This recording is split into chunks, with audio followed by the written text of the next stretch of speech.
This is The Clinic, a safe space for healing, growth, and unlearning emotional patterns that no longer serve you. Hosted by Tolulope Afolayan, this series guides you through the real work of healing from childhood and relationship trauma. Let's begin your journey. Hello, ladies and gentlemen. You are welcome back to The Clinic. I know it's been a while you've seen us on our podcast, on our YouTube channel, but we are back and better now. I think the last time we released a podcast, I think that was January. And this is August. Wow. It's really been a long time. But in the middle of it, we've done a lot of things. We've done a lot of magnanimous things. We held a conference by March. It was on rebuilding foundation, transforming family, society, and relationship. We also published a book, Before You Love or Leave, and that book is international now. It is helping people heal from the trauma they carried into their relationships and making them whole again. And we've been having sessions with people all over the world, trust me, and we'll be able to help people unlearn the patterns and heal from the trauma they carry from their childhood into their relationships and adult life. And today we will be starting a series, and this series is going to be in 3 parts. It's going to be part 1, part 2, part 3, and it's the main focus of the series is introducing us to how to heal. Because let's be honest,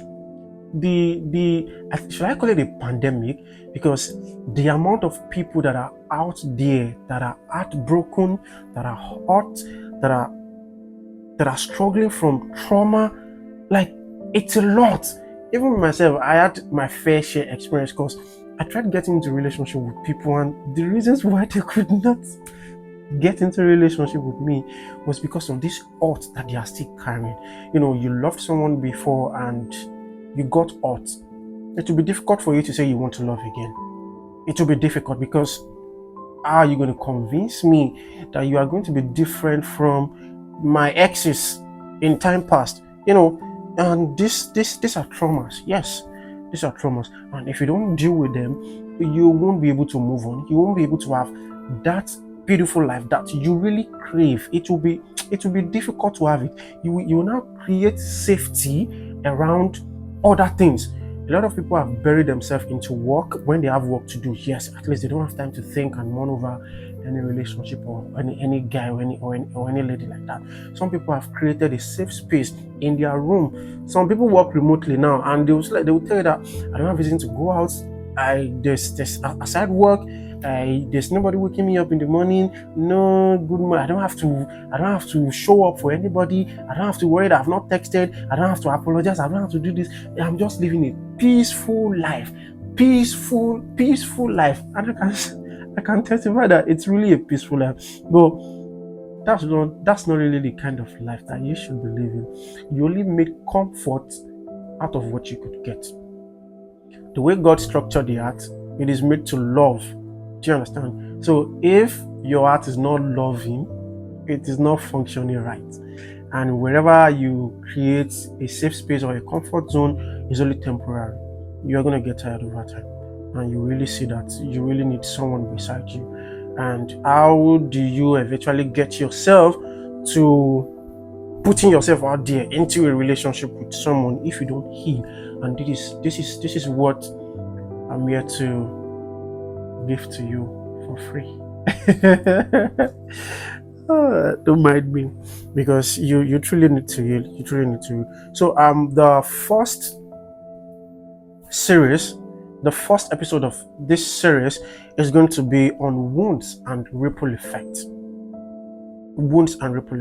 Now, remember that this series is going to be centered on healing, how to heal from your past hurts and relationships and the trauma and the baggage that you are carrying, how to heal from it, how to leave everything behind and move on. That is what this series is all about. And to begin this series, we are starting with wounds and ripple effect, because whatever it is that you are feeling started somewhere, and we need to trace it back down to the root. And under this wound and ripple effect, we all know what wound is now. You know, you maybe you are playing in the park and you got injured, blood in your hand, on your hand, or something. That's a wound. But the wound we are talking about is not a physical wound, it is a mental wound. And the beautiful thing about mental wound is this: you can be injured and nobody would know. Even you yourself, you won't be aware.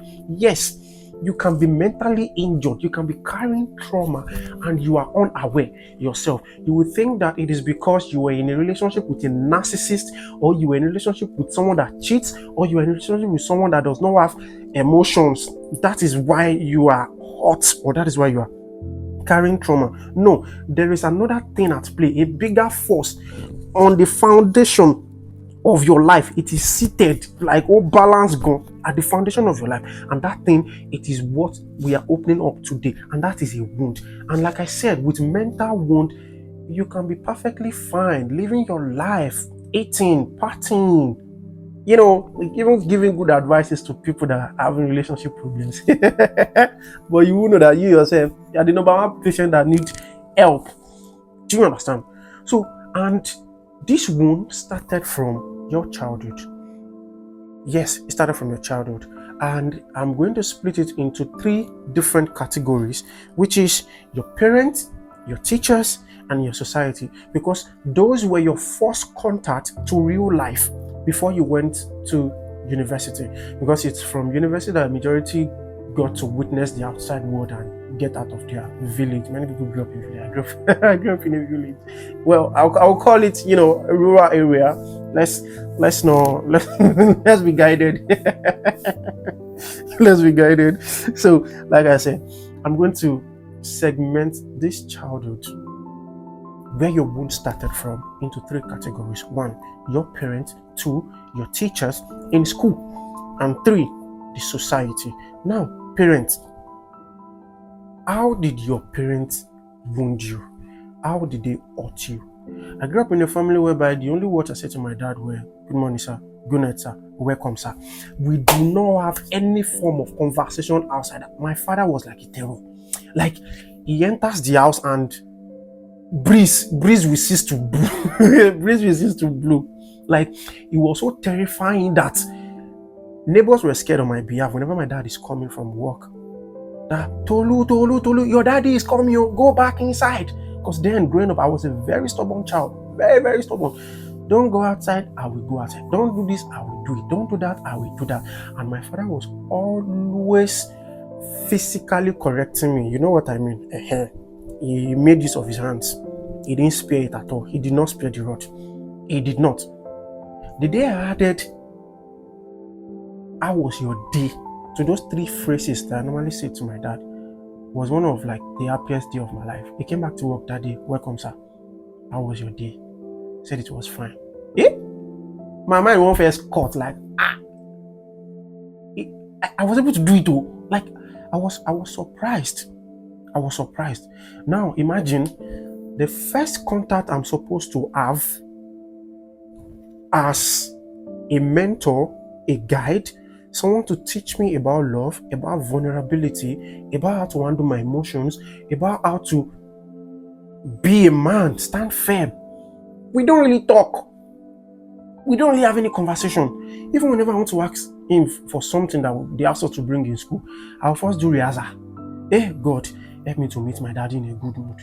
Let my daddy be in a good mood whenever I'm talking, because he has everything to complain about. Immediately he's getting back from movies like this. He's saying, "You did not do this, you did not do that, you scattered the house, do this. Before you know it, beat him a button. He has already used that on you again." And this killed my emotional vulnerability. It was very difficult for me to be vulnerable when I got into adult relationships.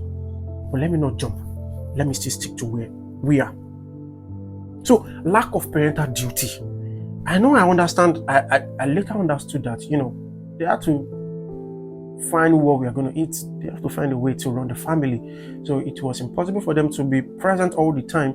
And when they are present, the frustration they've gotten from outside, trying to work, because there is this common phrase my father used to say, "Is there anything you want that I did not give you? Somebody will go out in the morning because of you people, and you are not making me happy, you are not making me proud, you are not making..." It got to a point, it was just the order of the day. Like, I know some of these lines up it. Like, as he's saying it, I can be mouthing it in my heart as he's saying them. Do you understand? So they were not actually available to teach me all of these things. And I was physically abused. Majority of us are. I know we say if my parent did not beat me, did not correct me, it's I would have been more wayward, I would have been this, I would have been that. We have excuses because we know that we are difficult to deal with. We were stubborn. I was a very stubborn kid. I was not just stubborn, I was a very angry child.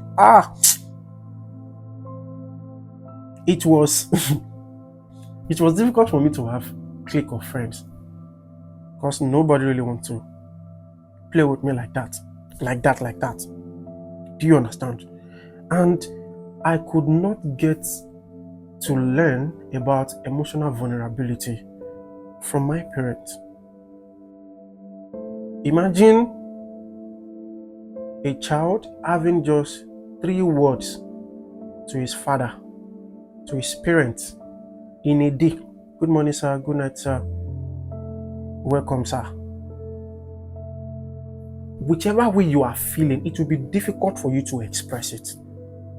There was a time in my life that when I was in university, whenever I got sick and I go to their center and they ask me, what is wrong with you? Where is it paining you? It is difficult for me to explain, to express myself that this is where I'm feeling pain. I was always shut down growing up. There was nothing I could say right. There was nothing I could do right. There was nothing right about me. Even the little I was able to do, my parents complained about everything. See the way you are treating your siblings. See the way you are treating God. See the way you are treating your academics. And I wasn't brilliant growing up. I was an olodo. My father beat me till I became brilliant. Like he beat brilliance out of me. Yes, this is a true life story. It was until primary 4 primary 3, I came 4th position. Before it were double numbers. And my dad would be like, after going out to find money that I will use to buy your school uniform, is there any book that I asked you to bring in school that I did not bring for you? Because to him, he loves education. So he does not joke with education. So he expects that you would reward him by coming first. Like, look at the little child that is not doing well in school. Is it his responsibility to actually bring himself out of that pit? Don't you think somebody needs to be present to guide this child? It was more like my growth is my responsibility. Do you understand? And I was crucified for it each time I don't turn up well. So it was difficult for me to be vulnerable because I had to figure a lot of things out by myself. I can't complain to my dad that my head is paining me, this is that. No. Now going to my teachers in school. You've heard of this saying that from fry pan to fire. Yes, my home is fry pan, my school is fire. I could not report my teachers on how they were treating me in school. I could not report them at home because it's no difference. My parents were even happy that they intentionally took me to that school safe because of the kind of child I am. This is the secondary school you go to. If you don't want to learn lessons and be okay, you go and learn lessons. More like you are sending a child to juvenile to go and learn lessons. That was how my secondary school was. It was like it was hell. Our teachers Jesus Christ. I wish I can go into details of so many things that I experienced in my secondary school. Even with the fact that I was a class captain from GS1 to SS3, I still collect. Now imagine a regular student, how is day to day would be. And there are times that my parents would take me from home to school. If you say you are growing wings, Abi, I will take you to that your school and embarrass you and useless. This is what my dad says to me. And he has done it several times. He did it. He took me to school, embarrassed me to teachers to like it was all shades of gory and stuff. Then the third aspect, which was the society. I grew up in an environment where I'm coming. It's I don't want to say trenches, but yeah, it's trenches. Do you get? But who cares anyway? I'm gonna call it a rural area. Do you understand? And where I grew up, traditional religion kingship. These things were still the order of the day back then. Do you understand? And where I grew up was more like a war zone. Like there were a lot of arsons, there were a lot of courtesan, kidnapping, like it was, you witnessing violence on a regular daily basis. Like it was normal.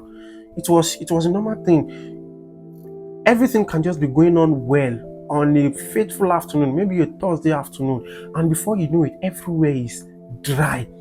Like the street is dry. Everybody has gone back into their respective houses. No activity is going on because terror, something else is going on in town at that particular time, and you had to run for your life. It was a lot. It was a lot. Now tell me how someone who has had this kind of upbringing, this is my own reality of life, from my parents, from my teachers, from my society. This was the lens I was viewing life from. And when I eventually got the opportunity to leave home to university, I hardly go back home because I knew what I faced there and I didn't want to face it again. I hardly go back home. A lot of you now, many of you now, as soon as I don't come out to my papa house, you have not gone back because you knew what you left behind. But that's not where I'm going. Where I'm going is this. I got to university, I got to meet people from different backgrounds that has different upbringing, different teachers and different societies. It was difficult for me to blend in. Imagine looking at a child that they've never beaten him in his life before. Do you think you and that child are taking the same way? No, you are not taking the same way. You are not even seeing life the same way. There was a day I was talking to one of my friends. I was telling him about the things I witnessed in my childhood and all of that. He was like, guy, Omo, your life hard, and we thought we were just guys and all of those things. Now, where am I going to? The differences in your upbringing, the differences in your reality, we always reflect when you meet a new person, when you get into a relationship with a new person. You will just see that there is misunderstanding. You guys are fighting. You that growing up, nobody talks about their feelings, nobody talk about their emotions. But you are meeting a partner that a little headache like this is already, I'm feeling headache, a little change in their body, they're already telling you, I'm not feeling that. And you think that why are you fragile? You are just fragile, you are just clingy. I had a girlfriend back then. She likes to be clingy, and me, I wasn't used to that. Like, why will you be holding my hand in public? Why would you want to touch me? Why would you want to do some certain things with me? No, I realized that she had a good relationship with her dad growing up. She had a good relationship with the mom growing up. They allowed them to be emotionally vulnerable. You could come to your dad and say, Dad, I'm not feeling fine. Your dad would say, come, let me hug you. I don't think I've ever hugged my dad before. How? Where did he want to happen?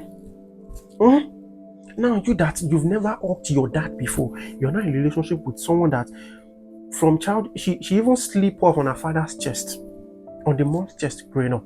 You would think such person is clingy.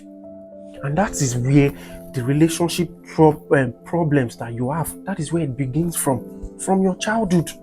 You've been wounded, but you had no idea. You thought it was just your normal life. You thought it was just normal life. But your life was not normal. It was not normal. No. Growing up, we don't even celebrate birthdays. Do you understand? Like, birthday that is once in a year, we don't celebrate. We don't go out to do anything. I was in a relationship with a lady one time when I was in university, and she had a complaint. She was like, we need to talk. Whenever ladies say we need to talk here, you'll be like, which I don't do again. She don't catch me. I don't cast or something like that. But we eventually talked, and what she mentioned was we don't go out enough. Like the word, hearing that word, my brain first twist because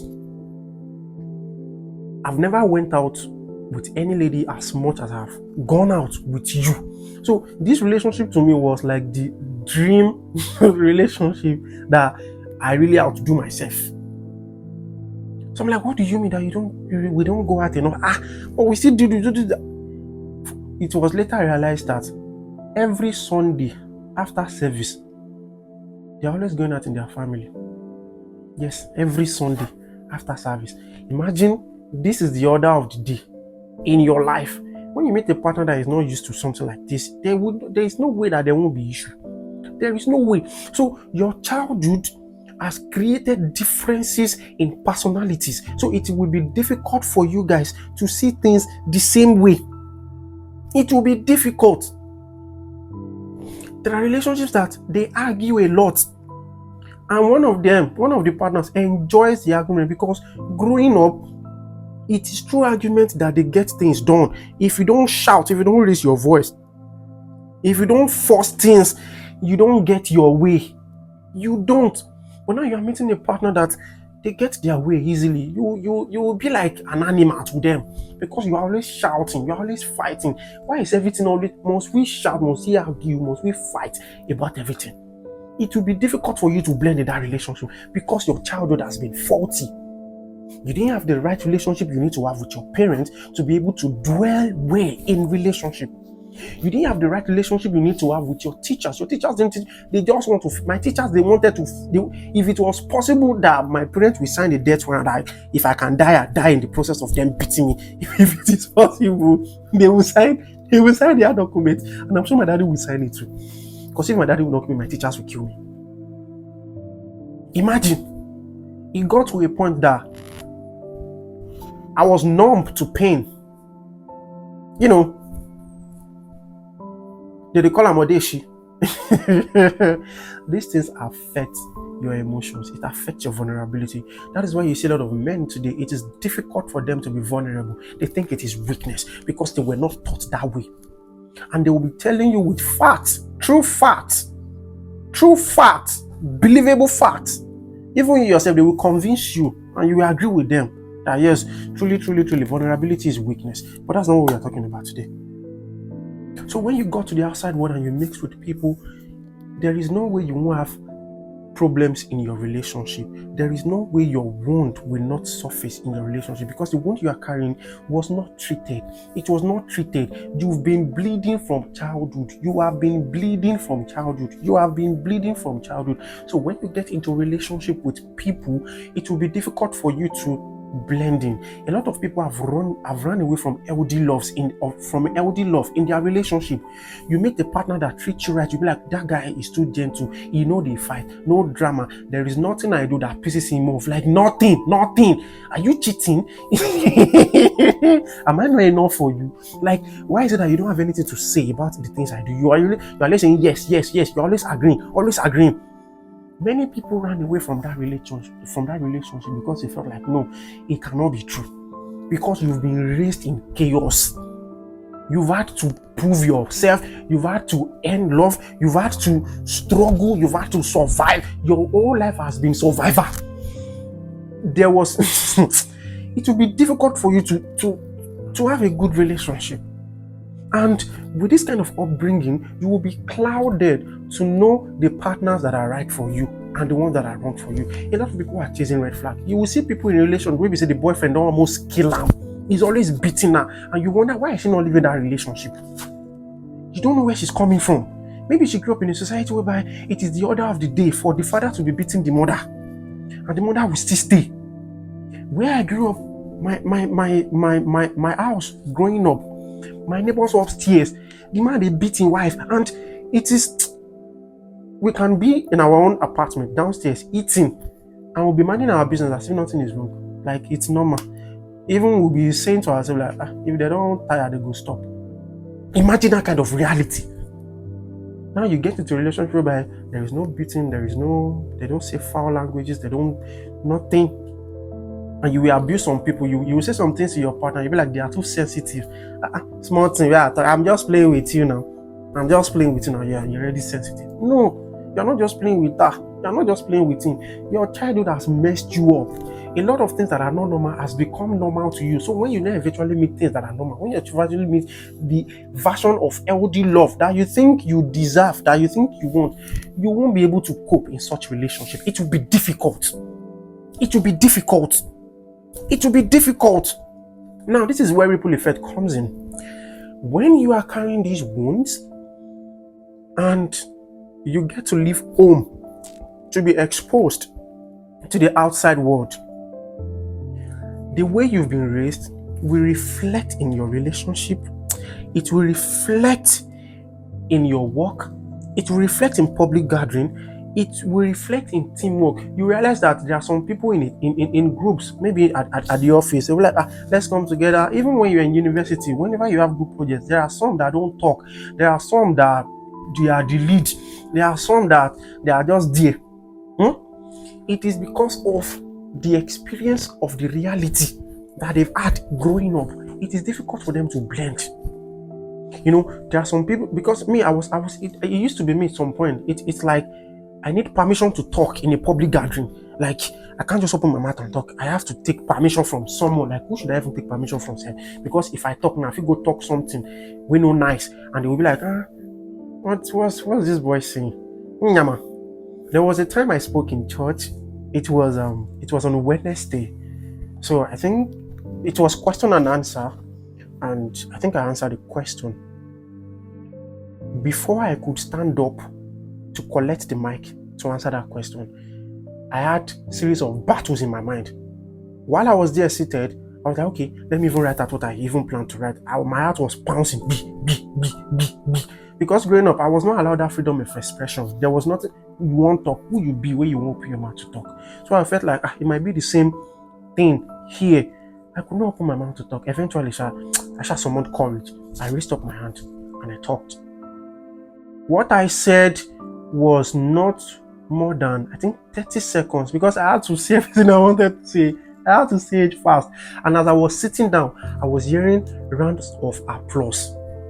In my mind, I'm wondering, what did I say that made these people clap? What did I say that made these people clap?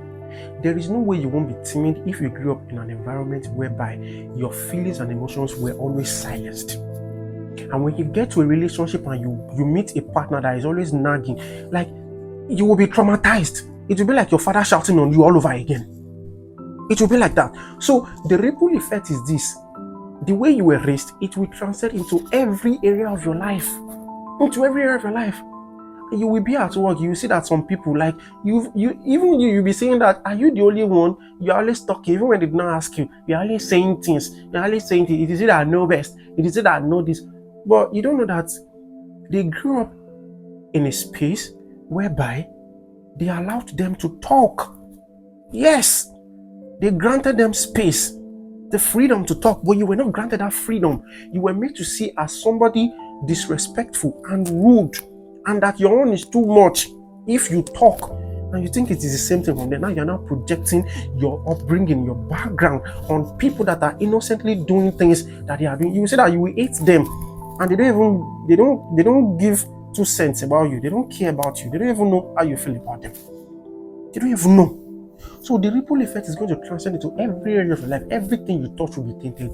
See, if you are bleeding, whatever you touch will be stained with blood. That is the rule of trauma. Do you understand? Until you heal from it, anything you touch will be stained. Even when you mean good, even when you have good intentions about things, you will bleed on it, because whatever good thing you would say will be influenced from your trauma. Have you ever met people that will tell you that, Benz, that motor they chop fuel. That motor they chop fuel. And truly, Benz, it drains fuel faster than any other car. I don't know if that's proven, right? But there is an iota of truth to what that person has said. But why is that person saying that? The person grew up in an environment whereby Benz is luxury. So why will you use your money to buy something that you have to be spending extra upon? People are still buying Benz now. People not buying Benz. Are people not driving Benz? But to that person's answer was influenced by trauma. Yes. Now that I've established how you started bleeding in your life now and in your relationship, and the ripple effect it cost you, I'm going to give you a solution, because my job is not complete if I don't tell you how to deal with this aspect of your life. My job is not complete. So this is solution for wounds and ripple effect. I'm going to be saying three things, these three important things. If you can start with them, I can guarantee you that you will begin your healing today. Like today, you will start healing. Yes, you will start healing. Three things. Number one, start paying attention to yourself. Start paying attention to yourself. Your trauma reflecting everything that you do. There is nothing you do that your trauma does not. Even the way you greet people, you will see that it is difficult for you to have eye contact with a lot of people. Like when you are talking, you don't want your eyes to jam with the other person. Why am I scared to look at people in the face? Will they beat me? Will they beat me? Growing up, I can't look up to my father. If I look up, you are rebellious. If they say something and you talk back, you are rebellious. Those are grounds for beating. I'm talking, you are talking. Even when they say talk, you'll be scared to talk because anything where you say, they will use them against you in the court of law. So start paying attention to yourself. Everything you do, it reflects your trauma. How you greet people, how you talk to people. Are you the type that you don't even like people visiting you? Are you the type that when you go to public gathering, you immediately want to leave? It is difficult for you to mingle with people. That's something, because growing up, children are lively. Children just want to play. That's all they want to do. Do you understand? So if you are not functioning in that light, there's something is wrong with you. A lot of people have accepted that, I'm an introvert, I don't like talking to me, I don't like talking this. But it has to do with something from your background, from your childhood. Maybe you grew up and you didn't have any friends to play with. There was no reason to talk. There was no reason you were your own company. Now you meet someone that she came from a family whereby there were 6 children, and you, only one. You were one in your family. And your parents, they always lock you up. You don't go out. They don't allow you play. No. That is a pattern. Pay attention to it. If you had grown up in a family whereby we had 6 children, father was loving, mother was loving, everybody was present, how would I have behaved? How would I have turned out? What would be my personality now? Because your childhood formed that thing that you call yourself now. Like, I'm this kind of person. I'm an introvert. Hey, I don't like. I don't talk too much. I don't like people. I don't this. Your childhood formed that. Your experience with your parents, your teachers, your society, they formed that. Now, that user persona that you had growing up, that you brought from your childhood, will not be the one that will sustain you when you enter into a relationship. You will need another you that is understanding, that understands emotional intelligence, that understands vulnerability, that understands strength, that understands love, that understands what it means to show up for people, what it means to love. It is another you. So you have to pay attention to yourself, to start teaching yourself newly how to behave. So it's just like you are back to nursery 1 of your life as an adult. And number 2, self-awareness. See, healing is a lifelong journey. That is why I call it personal growth. I don't call it healing. I like to call it personal growth, because it never ends. It never ends. There are things that, because the way it works with me now, I'm very conscious of when I have triggers. Something just happened now. And there are times that I know how I used to react to things before, and now I even catch wind of myself not reacting the way I used to. It is when I'm back home, I'm now meditating, ruminating over how my day went, and I'm like, and like this I did behave before. I didn't even behave like that anymore. Wow, this is growth. This is growth. So now I'm being self-aware. I'm paying attention to the things that are happening to me. I know when I'm too much, I know when I'm too less, I know when I should apply the right pressure. And I ask questions like, what I said, did it make you feel some type of way? And sometimes I don't even ask questions, because I am giving myself the room to make mistakes. I wasn't accorded that growing up. Mistake was seen as a sign of weakness. I was beaten bitterly for it. You make mistake, why would glass cup fall in your hand? Why will remote fall? Why will remote spoil in your hand? There was no room for mistakes. There was no room for weaknesses. So now I allow myself make mistakes now. Yes, I said something that was bad today.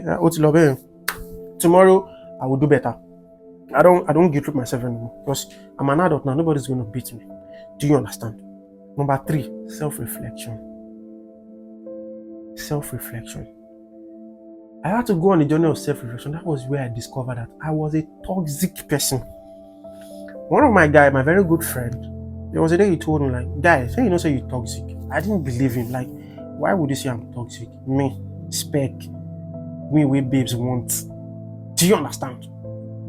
I was like, for this guy to say I'm toxic, let me look into it. I went on self-reflection journey. That was when I started discovering a lot of patterns about myself. I started discovering, this is a product of inferiority complex. This is a product of lack of emotional vulnerability. This is a product of manipulation. This is a product of toxicity. I started discovering a lot of things about myself and, read up on it, check things. How do I need to start behaving now? That was why there is a note I have. It's called personality note. Now I'm building my personality afresh. I'm deciding for myself what I want to be, because a lot of things has molded who I used to be. Now that I meet ladies and have fun now, oh baby, I feel you now, I like you now, maybe we get into a relationship now and stuff. And they tell me that there was a lady that even told me that I'm too much for her. That's to tell you how much I've grown. I'm no longer who I used to be. It's a different dynamics now, and a lot of people are still traumatized by the kind of guy I used to be, because people like me, we plenty go. I wasn't the only one that had that kind of childhood. A lot of us, a lot of you have that similar childhood experiences. Yes, so it's different, right? It's different, but we all had something in our childhood, and it's not a peculiar experience to you. There are other people that have that similar experience to you. So they look at me and they see those guys. I'm like, no, I'm not that kind of guy. No, that's not who I am. That's not my identity. That's not who I am anymore. So I started gathering intelligence on the kind of person I want to be right now. I started writing, okay, now this is how you talk. This is how you are perceived. This is how you behave. This is how you start doing. This is what you start saying. This is how you start approaching people. I started molding new personality for myself. So I'll repeat again. Start paying attention to yourself, number 1. Number 2, self-awareness. Number 3, self-reflection. This should be your take-home from this. So I'll be ending this first episode here, and I would like you to take a very conscious decision to reflect on your childhood. You need to reflect on your childhood. You need to reflect on it. How did your parents raise you? Were they present? Were they available? I have kids that I used to play with growing up. I've never met their parents one time in my life. The time that I'm already scared to go home, that my father will kill me today, that I've played too much outside, these ones are still outside. There is no parent that they are scared of. Their parents were not even in the picture. So those ones, they have a different kind of trauma. And you will meet them and you wonder, like, what kind of person am I in a relationship with? But you have no idea of what they had to go through during their childhood. We were just kids, innocent kids. What did we know? But these things, they formed us, they shaped us. They shaped who we are. They shaped who we become.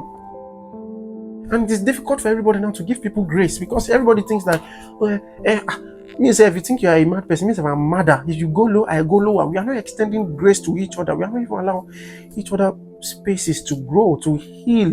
We are looking for somebody that has fully healed from their trauma. As if you yourself, you are healed from your own trauma. You did your body too. You are not perfect. Whatever childhood and reality and experience you've had in this life, you are not a perfect human being. There is something about you that is flawed. So don't expect that you need a partner that is already this, that is already that. That is emotional. We say things like, I want a partner that's emotionally intelligent. Anyone that say that thing, I will even ask you, do you even know what emotional intelligence means? Do you think you're emotionally intelligent to think you deserve an emotionally intelligent person? If an emotionally intelligent person is standing in front of you today, you cannot cope, because there is a way your trauma is going to react to that person. We say things that we think we want, but we don't know that we are not prepared. This version of us is not prepared for that kind of life that we want. No. So you need to what? Start paying attention to yourself, be self-aware, and self-reflection. Do a self-reflection. We'll be continuing in the next episode on this series. So I wish you the beginning of your healing. I don't know I'm gonna put that right now, but yeah, I wish you quick recovery as you embark on this journey of healing and personal growth, like I would call it. So this is the clinic. We love you. We want you to heal. We want you to be better. And this is the book we launched. If you are listening to this podcast, you cannot see this book. I'm holding the book now. Before You Love or Live. This book has helped numbers of lives. See, when people ask me that what is this book about, I tell them that it's about you. They first look at me like, do you know me? How do you know this book is about me? Everybody that has been reading this book has different experiences. It's tailored specifically to individuals. You will find yourself in this book. It's not like I will find myself in page 50 and the remaining page is not for me. No, all the pages are for you. It is dynamically written for you. It will help you heal from your relationship, whether you're in a relationship that you are tired of or you are scared to enter a relationship. This book is going to help you. It's going to transform your life. Get it and send a DM or click on the link in the bio. Healing is possible and it can be you too. Bye. You've been listening to The Clinic with Tolulope Afolayan. If this episode spoke to you, share it with someone who needs it. Follow @_TitTat on Instagram for more healing insights and inquiries. Subscribe, leave a review, and stay connected. Remember, healing is possible and you're worthy of love.